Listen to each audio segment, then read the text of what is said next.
1263 megawatt Punjab thermal power plant हवेली बहादुर शाह झंग से बिजली बनाने का अमल शुरू। कुदरती गैस आरएलएनजी से बिजली बनाने वाले इस मंसूबे का आगाज़ 2017 में किया गया, जिसे 2019 में मुकम्मल होना था। बिलाखिर इस मंसूबे का इफ्तिताह वज़ीर-ए-आज़म शहबाज शरीफ ने जुलाई 2023 में किया।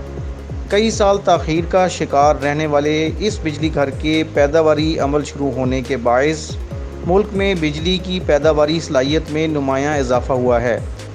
ये मंसूबा बिजली की पैदावारी सलाहियत बढ़ाने में अहम संग मील साबित होगा।